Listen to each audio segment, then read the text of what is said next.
Hello, everybody. It is Craig Whispering Storyteller here, and I hope you are well. So today we're going to have a look through a magazine together. This is Empire Magazine, which is focused on movies. I actually bought this for a train ride a couple of weeks ago. I'd been in London for the day with work, and I just wanted something to read for the travel home. Now, I used to buy this a lot back in the day. In fact, I had every episode. I used to buy it monthly, but I stopped many years ago, and they were just gathering room and dust. But it is a good read, even though it's changed quite dramatically over the years.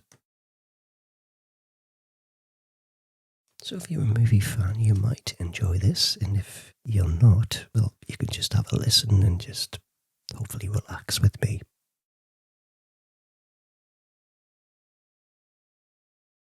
This is going to be a soft-spoken video. We're just going to be flicking through the pages. I'm not going to be reading every single article because I could be there all day, obviously. But I'm just going to pick out parts that are interesting and just maybe look at what new movies are coming out and seeing what kind of, what they're all about as well. So as I say, this will be soft-spoken and whispered too.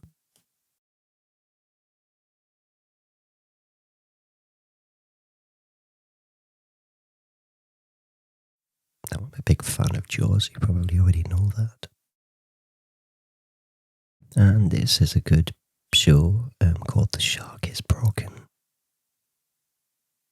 And it's a West End and Broadway smash hit too. And this is all about the making of Jaws by the son of Robert Shaw, who played Quint in the original movie.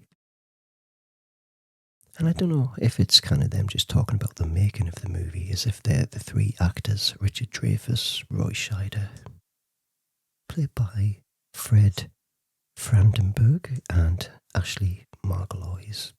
Margulis? Sorry if I pronounced that wrong. It's here in the UK, doing a run in Brighton, Cheltenham, Poole, Birmingham and Dublin. Doesn't come up north, unfortunately. But I'd like to see that.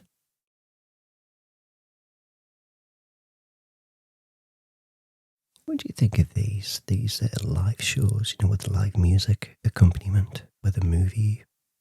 So Hans Zimmer, who did lots of great soundtracks, and The Terminator. Now, I saw Star Wars many years ago.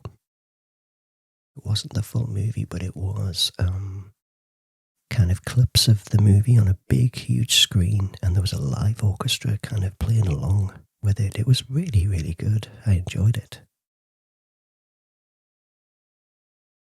But The Terminator would be good because it's very synthy, 80s feel.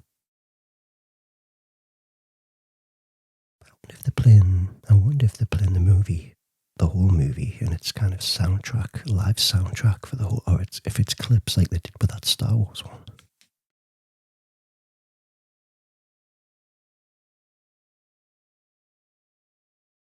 Picture House, I think that's a new cinema chain, I think. There isn't one near me. But I quite like the Everyman Cinema, and I used to work for the Everyman Cinema. And that is a cinema with kind of sofas and a boutique-y kind of feel to it, and it's really special, it's different, and you're comfortable, there's cushions and tables. A lot of adverts.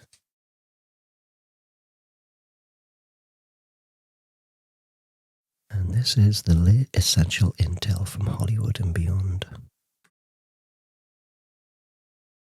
And this is all about the new Tron movie, Tron Ares. Not sure how to pronounce that. which is the third movie in the Tron franchise, which started in 1982. And 2010, Tron Legacy.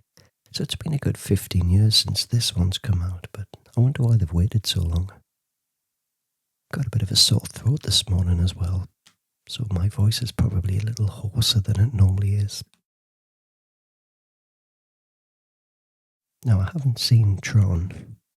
It was around when I was a kid, and I think I didn't really get it because I was too young. I didn't see the sequel, so is it any good?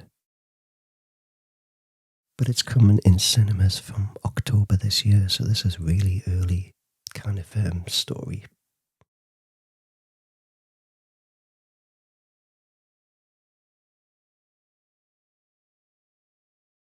And that's the latest Avatar movie, Fire and Ash, which is the next one after The Way of Water.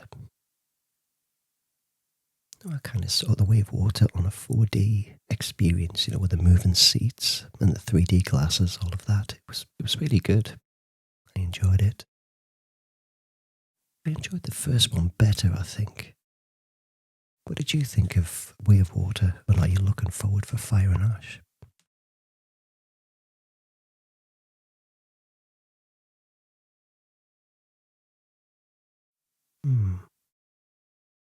I really like how James Cameron is really kind of pushing the boundaries of technology. And I'm really looking forward to what he's going to do with this movie. And it's coming out in December. It's coming in cinemas in December, so I look forward to that. It's always a big spectacle, isn't it? And there's some movies in the pipeline. The Single White Female remake. Netflix is remaking Stephen King's Cujo. Place to Be with Pamela Anderson, who's made a really good comeback. I really like Pamela Anderson. This new style Pamela Anderson. Very authentic as well. The Natural Order, an untitled M. Night Shyamalan movie. The Whisper Man. That's not me, by the way. It is going to be Robert De Niro. Kuroshi. And The Last Resort. I'm not quite sure what some of them are. But these are movies in development.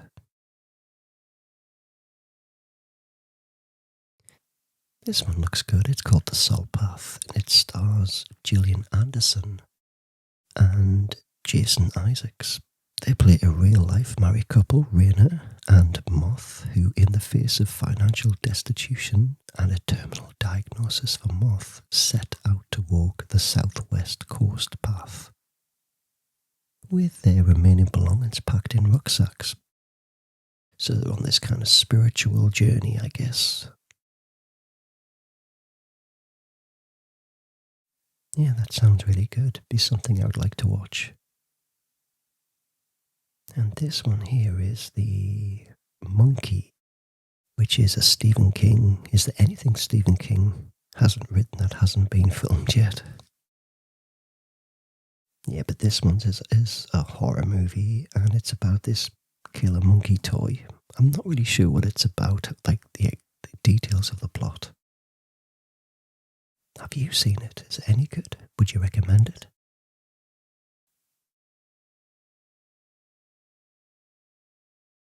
And this one here is a new Marvel movie, yet another one. Avengers Doomsday. I've lost track of the Marvel movies, I'll be honest. There's too many of them now, and it's just too overwhelming to try and catch up.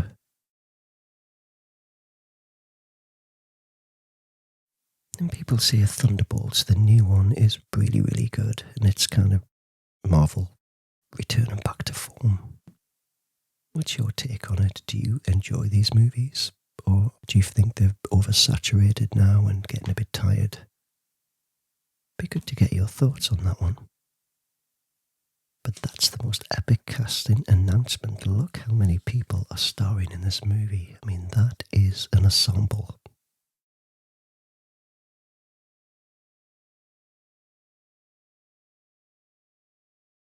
This one's interesting. These are popcorn buckets, which are really becoming cult collectible items. As you can see there's one of Alien. Looks like a Marvel superhero. The monkey. Dune. So these are big business for cinemas, and people are... so AMC, which is a chain in America, earned about $65 million from novelty popcorn buckets and other paraphernalia. And there's a guy here bought 75 Dune buckets to sell them online for $800 each. Would you pay $800 for a popcorn bucket? I'm not sure I would. Yeah, but collectible things are massive business, aren't they? That's Keanu Reeves. And what's he doing now? He is starring in a film called Berserker.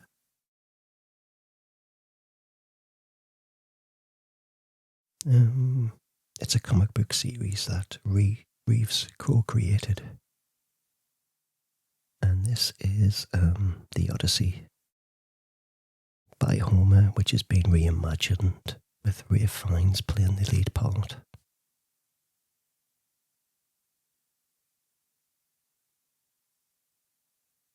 And I watched the first episode of Adolescence, which is a British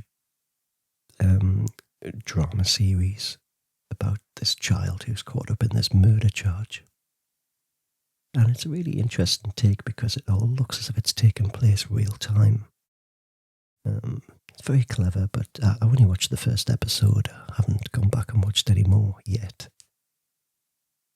But there's people here saying that there's members of Parliament saying that it should be screened in schools. And even the Prime Minister's backed that idea. Yeah, have you seen it? I think Brad Pitt was kind of involved somewhere. It's his production company. And Scarlett Johansson is now appearing in Jurassic Park franchise. I'm not big on sequels, by the way, but I do like Jurassic Park. I'm a big fan of Chris Pratt. Is Chris Pratt in this one? I'm not sure. Yeah, but there's a lot of Jurassic Park movies now. And this here is Young Guns, which was an 80s film. I mean, look at that 80s ensemble there. You've got Charlie Sheen, Emilio Estevez, Kiefer Sutherland, Lou Diamond Phillips, and I can't remember the name of the other two guys there. But there is another sequel. I mean, they're doing that quite a bit now, kind of having a sequel decades after the last video. So it was in 1988 when Young Guns came out, and then there was a second one in 1990, and now they're doing another one in 2025.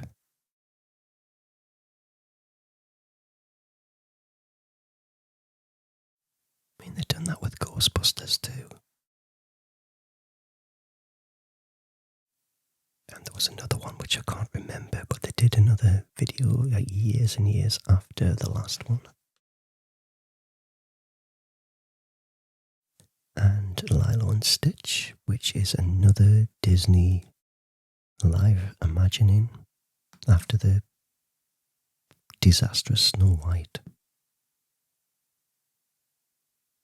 And that's coming out on the 23rd of May.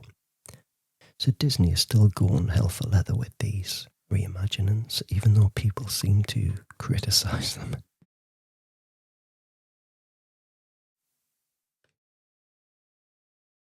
And there's another franchise, The Karate Kid.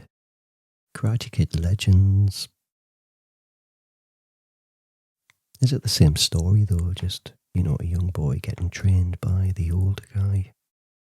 Remember Mr. Miyagi in the original version? I really liked The Karate Kid. I never saw the new ones, and I haven't seen, what's the one with, Cobra Kai, I think it's called. Never seen that either. People say I should watch it, and would you recommend it? Anthony Starr from G2O and the Boys' Daddy. They just do a little quick question round. Schwarzenegger or Stallone? Well, he's really funny. How much is a pint of milk? What film makes you cry?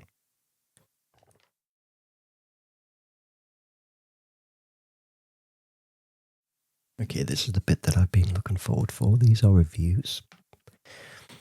Let's have a look to see what is coming out.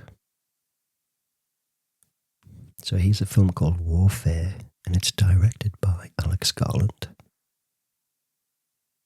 And it stars, well, people I don't know actually. DeFaro Woon Etai, Cosmo Jarvis, what a name.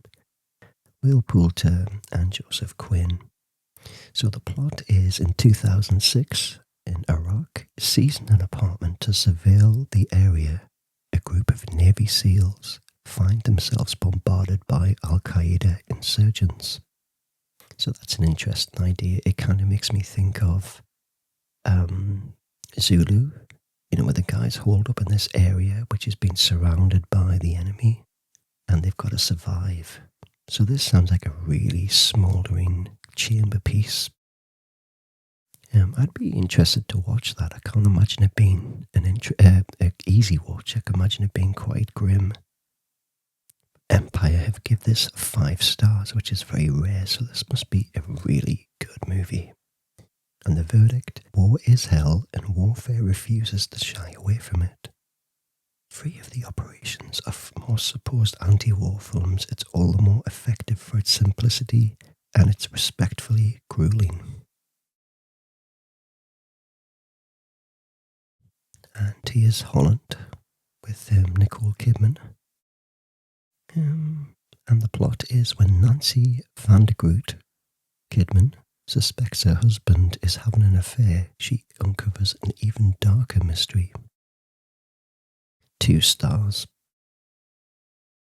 And the verdict: Nicole Kidman has perfected the art of the wronged housewife, but that's not enough to elevate the shallow nightmare of Holland. This derivative thriller is in need of some Dutch courage.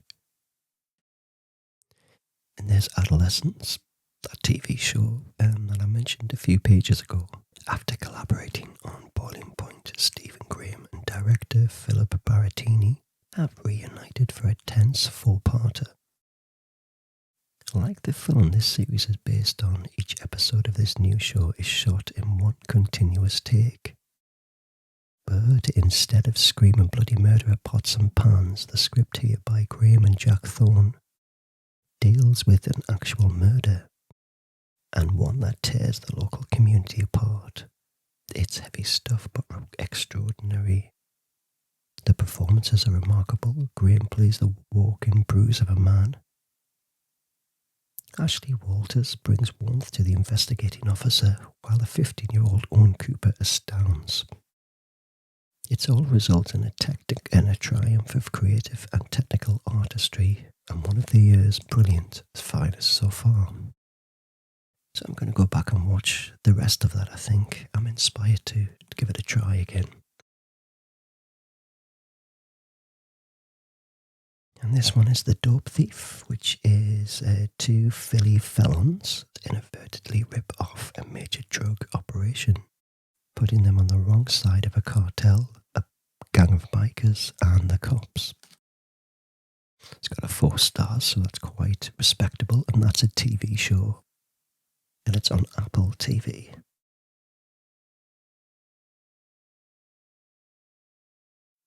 And Snow White. Not the fairest Disney remake of them all.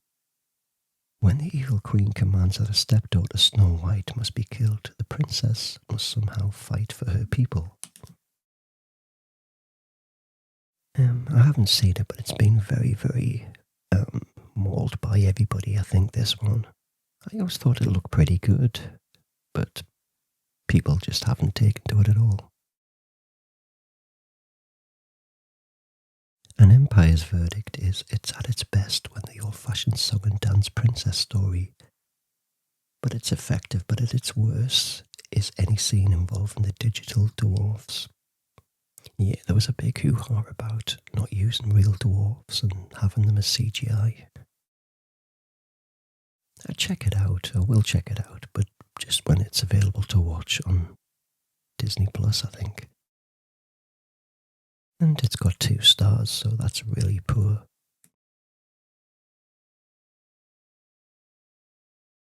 There's The Alto Knights, which is mob bosses Frank Costello, De Niro, and Vito Genovese, if I'm pronouncing that correctly. So they vie for power in 1950s New York. So does Robert De Niro just seem to make gangster films? It seems like he's involved with a lot of films like that, isn't he?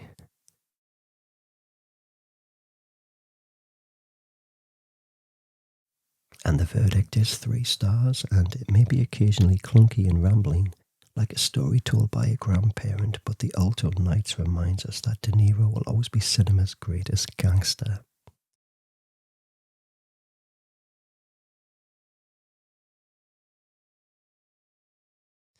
Gangs of London Season 3. I haven't seen any of the Gangs of London, but that's a TV show and is on Sky. And the verdict is 4 stars, which is really respectable. And the verdict, it's about as divorced from reality as a British crime series can get. A ridiculously action-focused maximalist melodrama, but we wouldn't have it any other way. So what's it about? It's Elliot Carter is now a full-blooded gangster. When things go sideways with a batch of spiked cocaine, the mayor of London goes on the warpath.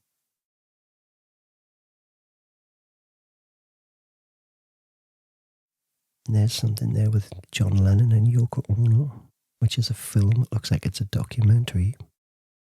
It captures the musician and Yoko Ono, who were the leading voices of a troubled generation. The cultural and political fabric of early 70s is energetically fortified with archived news, footage and recordings of the pair's phone conversations and TV interviews.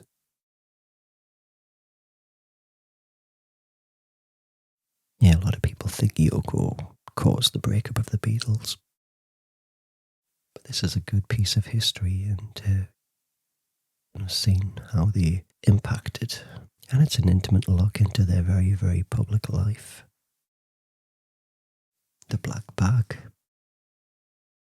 What's this one about? It's got 4 stars again.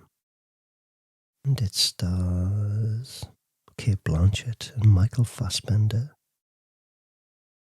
Veteran British spy George Woodhouse Fassbender is charged with sniffing out a traitor in the midst of his agency. Could the rat be, in fact, his wife Catherine, who's played by Cate Blanchett? And that is released now. It's out now. I've not seen any splash about it or anything. So it's more John le Carre than James Bond. It's a very entertaining thriller which applies Soderbergh's well-trodden heist mechanics to espionage with slickly rewarding results.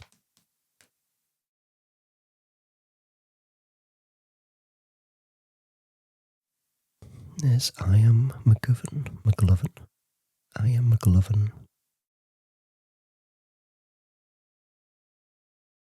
And this is a book. These are all books. Freaky Tales.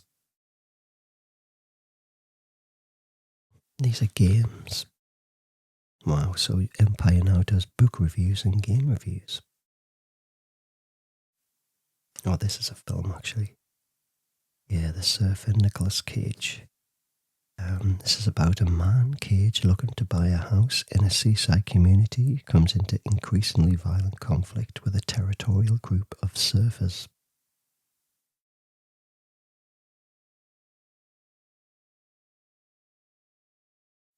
And The Return, this is a new take on the classic.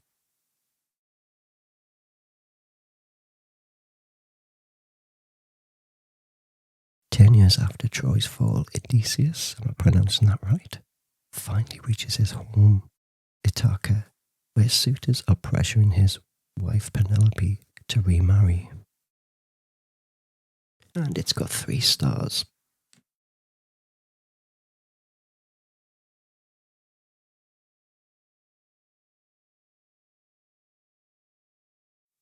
Oh, this film's only got 1 star, and that is A Working Man, which is starring Jason Statham. And the plot is when his wife's daughter is kidnapped, ex-Royal Marine Eleven Cade, played by Statham, hunts down the kidnappers, soon embroiling himself in Chicago's ugly criminal underground.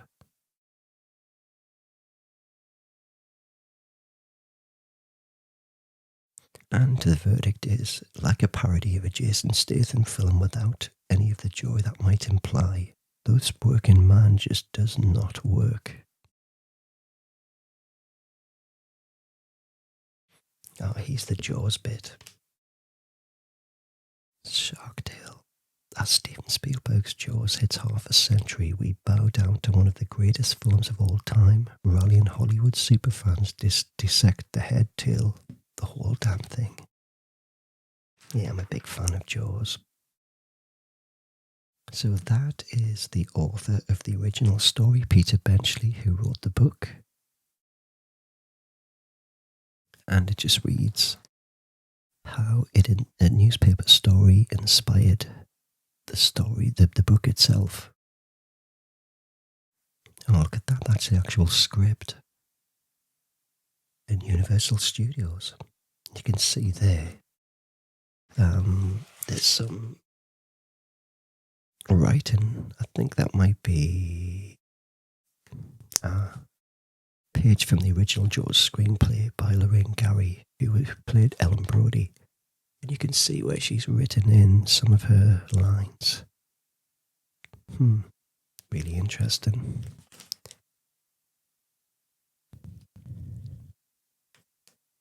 Okay, so Lee Whannell first is the director of The Invisible Man and Wolfman. And he here gives homage to Jaws. And he saw it as a child first, very much like myself. And he kind of answers some questions there. So, why are practical effects so important? And he said that that's what makes the film so brilliant. Because if this film had been made now, it would have been a CGI shark, and he would instantly detach. So he focuses here on the direction, Spielberg's direction. And of course, speaking to a director kind of gives that extra lens.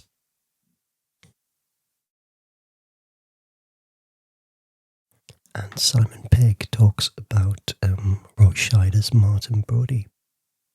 Yeah, I'm a big fan of Jaws. I've actually just covered Jaws in my other channel. I just reviewed it for its 50th anniversary, and I'll be thrilled if you checked it out. I'll put the link on the screen. But again, the famous score of Jaws is really, Hans Zimmer actually is giving tribute to it here.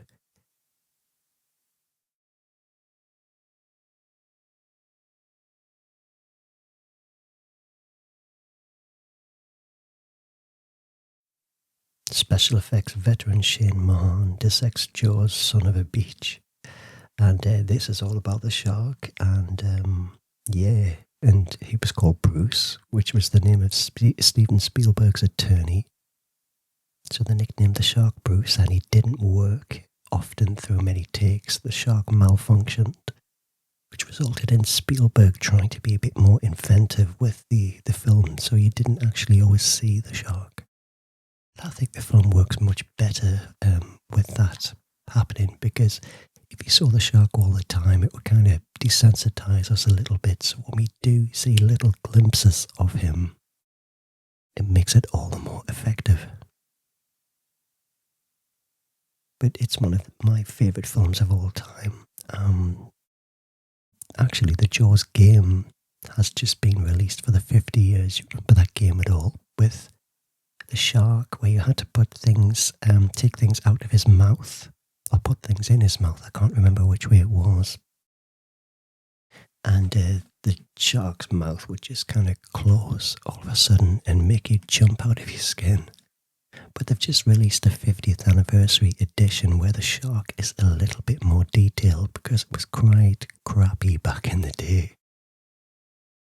It didn't look very real. There was no kind of attention to detail with the shark, the look of the shark. It was obviously just a mass-produced game to cash in on the success of the movie. But they just released a really cool, authentic looking one that looks very much like the shark from the movie. And I've just bought it. I'm waiting for it to come in July. I'm really excited about that. On that scene there with the head under the boat, that was a real shock, wasn't it? That was one of the greatest jump scares ever. When I saw that when I was a kid, I just leaped onto the ceiling. It was just so scary.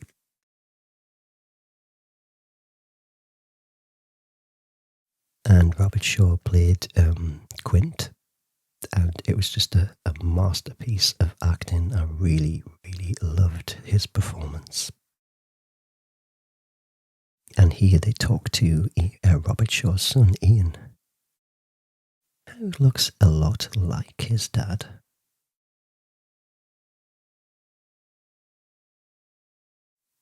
Yeah, and that speech, that's got its own section as well, you know, the Indianapolis speech.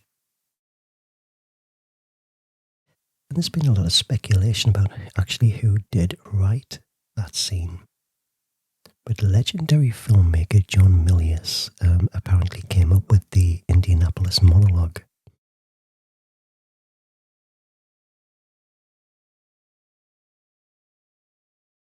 Yeah, such a fascinating movie. And look at the queues going in to see the movie. So this was 1975. 14th of July 1975. Everybody wanted to see Jaws. And there's a young Steven Spielberg donning the t-shirt. I was too young to see Jaws when it first came out. I was just a wee child. But I did see it on TV when it was first shown on TV back in the early 80s, and it was just breathtaking. It was amazing, just suspenseful, everything you could want, really. And the poster design is also really innovative for its day and is so iconic. Even if the shark was removed and you just saw that image of just the blue and the white, you'd know instantly that it was Jaws. So when did Jaws open? There you go, the 20th of June 1975. So it's almost 50 years now, isn't it?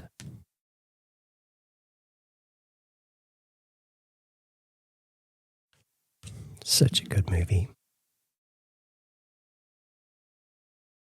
And here they're just looking at, what's this section all about?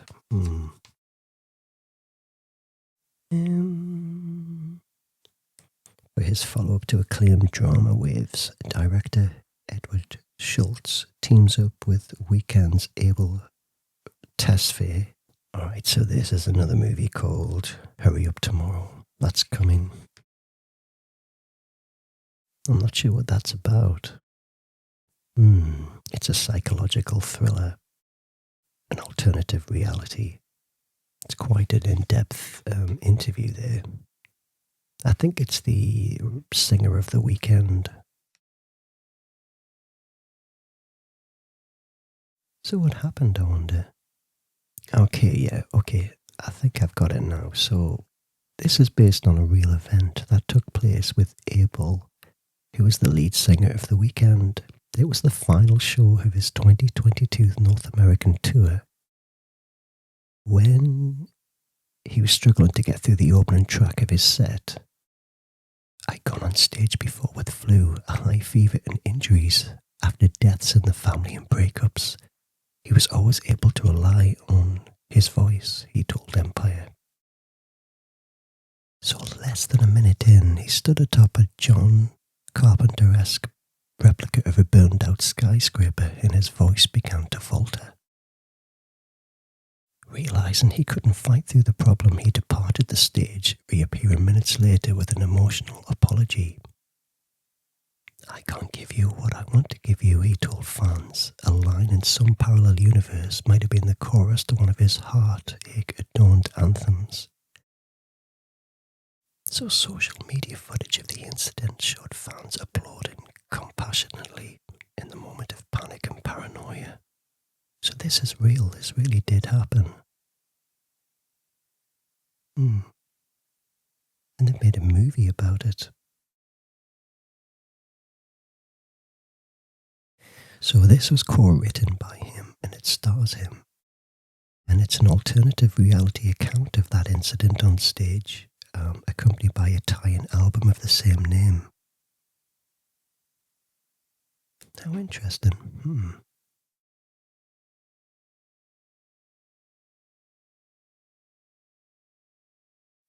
Oh, yeah, I do like The Weeknd, actually. I do think the songs are great.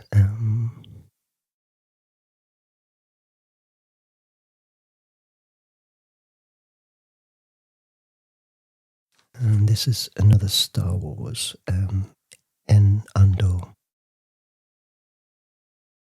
Yeah, I can't keep up with the Star Wars movies at the moment. There's just so many spin-offs and TV shows now.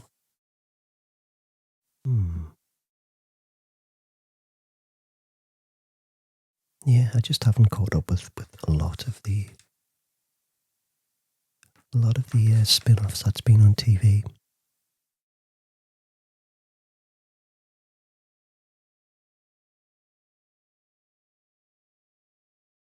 Yeah, some of these articles are quite in depth. So we're just having a bit of a glance through it.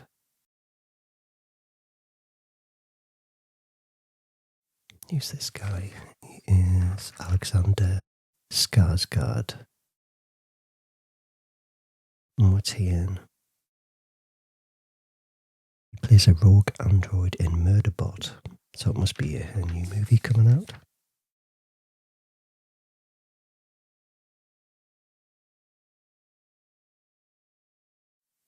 I'm just kind of flicking through these pages, I know. So Murderbot is a new movie. He plays the lead, and he's more or less in every scene for it's a TV show, I think.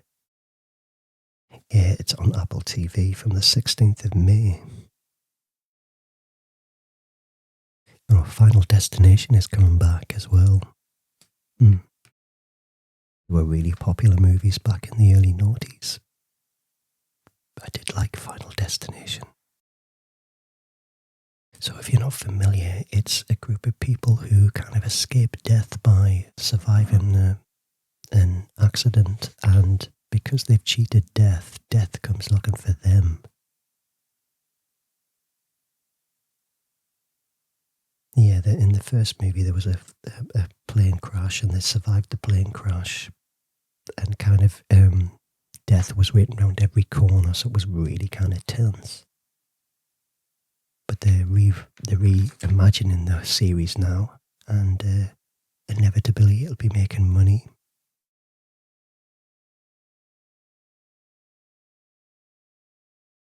Yeah, Nosferatu. That's been out for a while now, actually. I did see Nosferatu on the cinema. I liked it. I don't know if I'd watch it again. Did you like it? And there's a whole question and answers with Robert Eggers, who is the director. Yeah, he's answering lots of questions there.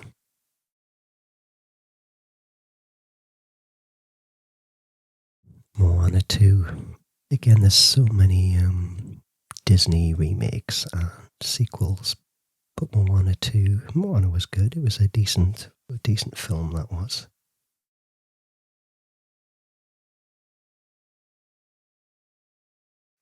Downfall, that is Hitler's Final Days. So that's an old movie.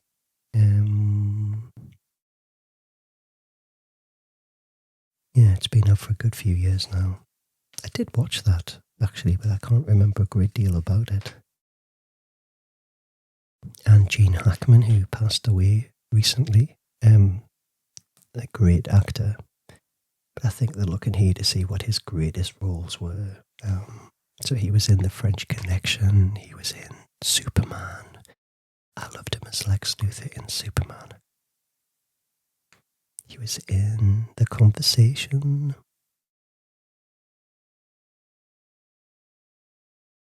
And that's the new Wolfman movie, which I haven't seen. I just haven't been to cinema in such a long time, but this is not had great reviews as far as I'm aware. But he also made The Invisible Man, so this is kind of like a reimagining of Universal horror movies with a kind of a modern spin. Reimagine is probably the right word because they're not remakes, because they completely go a different way to the original stories. Now that's cool. One of my favourite movies is Jason and the Argonauts, a really old monster movie. And he's did a sculpture of Talos from that movie. I don't know if you've ever seen it, but it's great. This big giant statue that comes to life.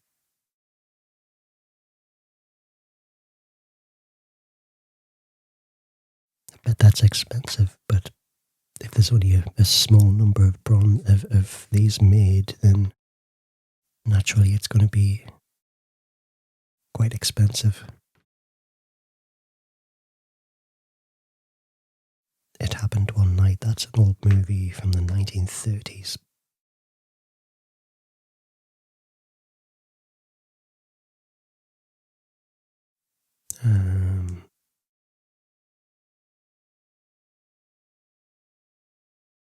And this one is that movie with Hugh Grant playing the creepy guy with the two girls going to the house. What's it called again? Heretic. That's the one. I've not seen that. Is it any good? You'll have to let me know.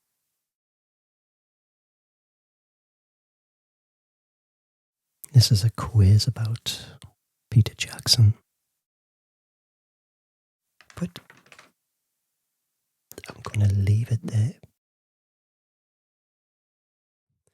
Okay, so this is the end of flicking through the Empire magazine. I appreciate it's been very fast, and I haven't kind of read a lot of the articles. But I am so pleased that you joined me, and I will see you again soon, next week. In the meantime, have a great, relaxing night's sleep. And I will see you again next week. Take care now.